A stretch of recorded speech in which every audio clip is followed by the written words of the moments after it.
Hello friends, my name is Alexa, and today I'll be talking about the third book in the Disney A Twisted Tale series called As Old as Time by Liz Braswell. In case you didn't know about the Twisted Tale series, this series takes your classic Disney films and adds a little twist to them. As Old as Time takes the classic film Beauty and the Beast and adds a little twist to it. The twist in this book is, what if Belle's mother cursed the Beast? However, in my opinion, I also believe this book has another little twist to it, which I'll explain later on. Before I go into a discussion with this book, I will warn you that there will be spoilers as to what happened in this book. However, I will leave a little timestamp in the description if you want to skip to when I give my rating of this book and if I would recommend this book as well. With that said, let's get started, and I'm warning you now, there will be spoilers beyond this point. Oh, and I almost forgot. For now, I'm going to record this with no face cam, just for the first couple videos, and then after that, there will be a little face cam. Okay, that's it. The book starts out with Maurice, who's Belle's father, meeting his wife Rosalind, who is Belle's mother and who is also the Enchantress.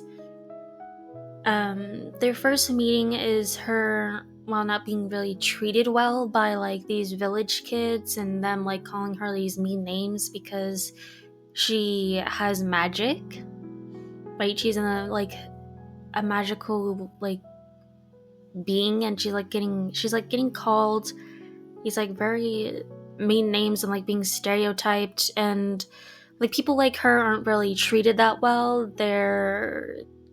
There's even mentions of one of her friends disappearing, and we don't know what exactly happened to her friend.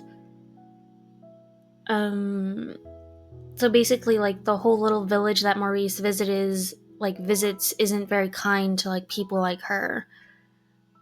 Maurice, however, he's completely entranced by her. He loves her. He even defends her.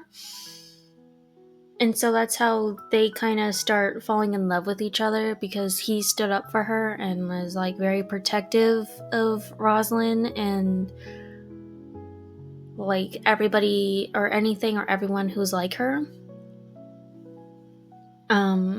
We also get introduced to Maurice's friends who play a part later on in the book that I'll talk about later.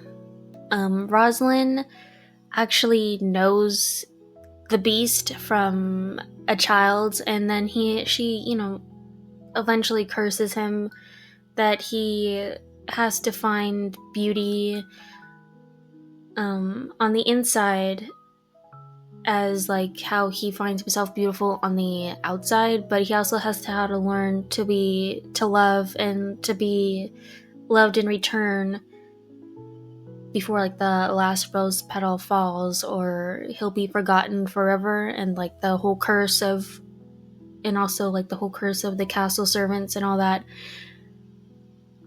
And then it kind of switches between Belle and Maurice. The chapters with Belle follow the events of the movie, and the chapters that follow Maurice kind of talk about his past with her. How the Beast's parents, the king and queen, who hate people who are like Rosalind, are seeking out her help to protect the people from the plague, and Rosalind is kind of just laughing in their face, basically saying, oh, why would I do that when I get treated like shit, basically. And so they beg her to at least for her to protect their son, who's a child at that point, right? And so she agrees.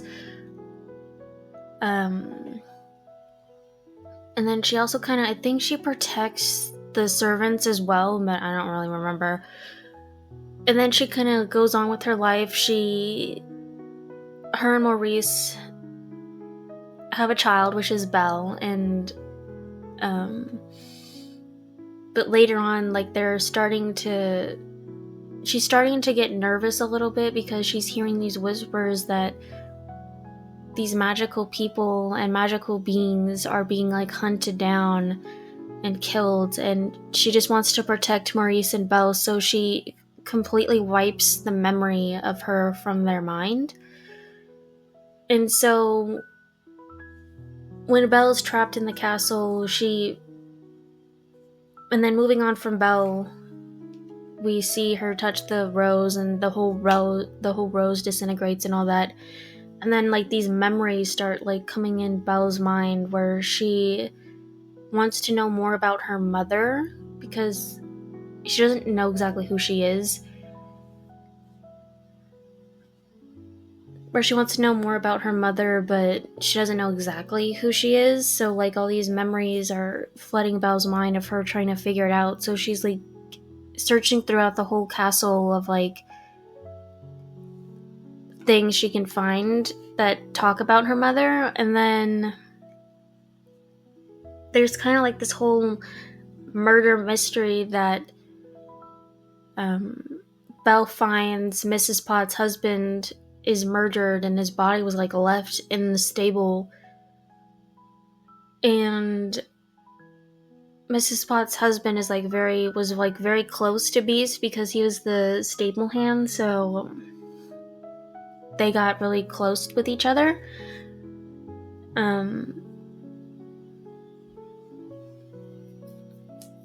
And so Belle is, like, going on this, like, hunt to try to find out who killed the murderer, as also, like, finding out who her mother is or where her mother is.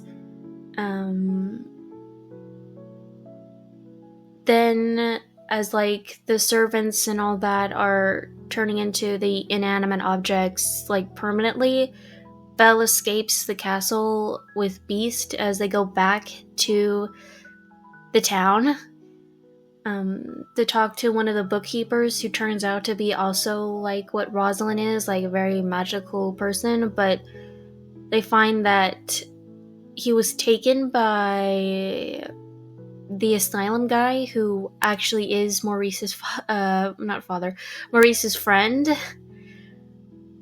And then we get, I think, one little chapter of Rosalind's perspective where she's, like, being tortured and experimented on.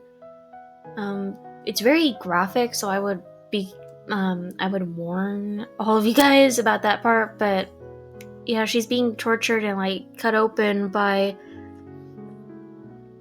the asylum guy. And Maurice, of course, is trapped in there, and he's, like, hearing all these screams, and he's, like, he's scared because he feels that he's gonna be next because he was involved with her. But then Belle, like, gets kidnapped, and then she's brought to the asylum where she's also getting experimented on because the asylum dude figures out that Belle is Rosalind's daughter, so he thinks that she might have this magical attribute to her. But then, like, eventually Belle, she frees herself, and she actually almost, I think, kills one of the asylum nurses, but she actually, in actuality, she knocks her out pretty. She leaves a pretty good cut on the nurse's head, and she, like, also helps the other magical people escape, along with, like, the bookseller. And then Belle eventually finds her mother, who's, like, very weak. And then they both try to find Maurice, and then they all escape the asylum. And during all that time, Beast is getting nervous because he was waiting for Belle to come back from the bookshop, but he noticed he wasn't getting back, or she wasn't coming back, so he started freaking out a little bit, and so he actually goes to where Gaston in the tavern to ask to plead for help from him and also the other village people,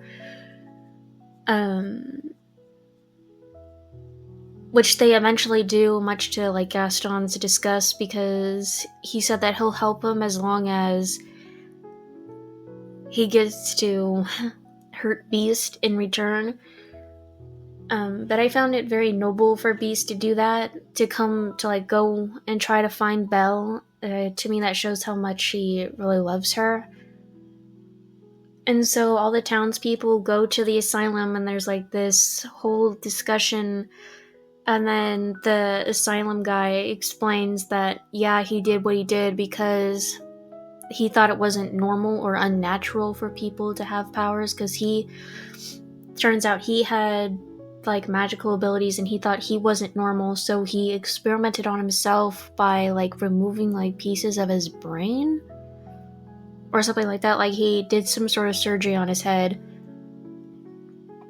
so he thought he was actually in actuality helping like the magical people be normal, but in reality you're kind of not, to be honest with you. And in the end, Gaston was the one to kill the asylum guy because he thought he was speaking madness. He thought he was insane. But also Gaston killed him because he thought he would earn Belle's favor, in which Belle's like, no, absolutely not. Absolutely not. She's in love with the Beast.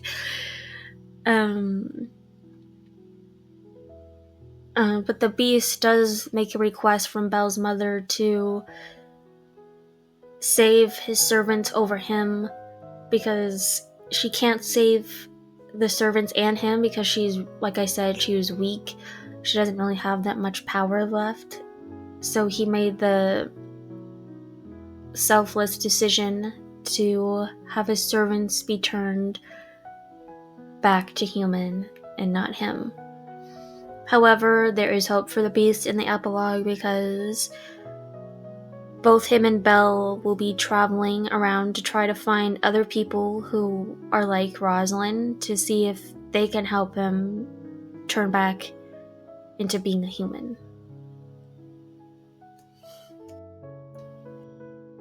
All in all, I really enjoyed this book. I think I'm rather biased because Beauty and the Beast is one of my favorite Disney films, and also Belle is one of my favorite Disney princesses. I really connected with Belle, I think, the most out of all the princesses, because she likes to read and I like to read.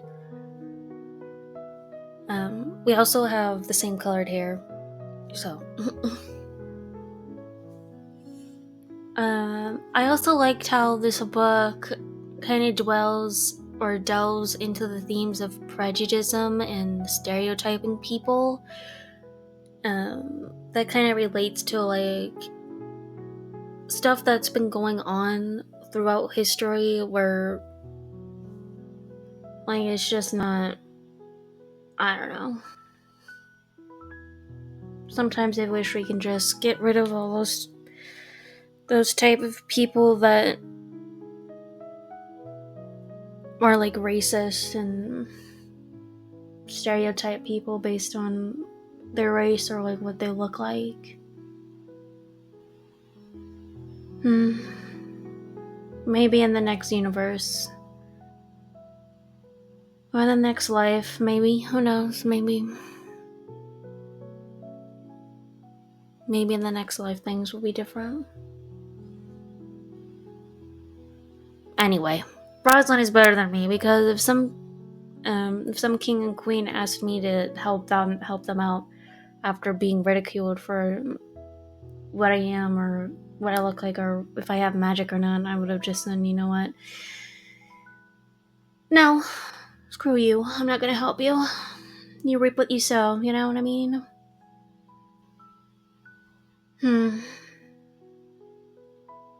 I went on a little tangent there, didn't I? Oh well. Anyway, so if you liked this video, please leave a like, if you want to see more videos like this, please subscribe. And if you have read this book, then please let me know what you think down in the comments below, or what you didn't like about this book. Oh shoot, I forgot. Oh yeah, I would recommend this book if you like Beauty and the Beast, or if you like any of the characters in Beauty and the Beast. And yes, okay. And I'll see you guys next time. Bye, friends.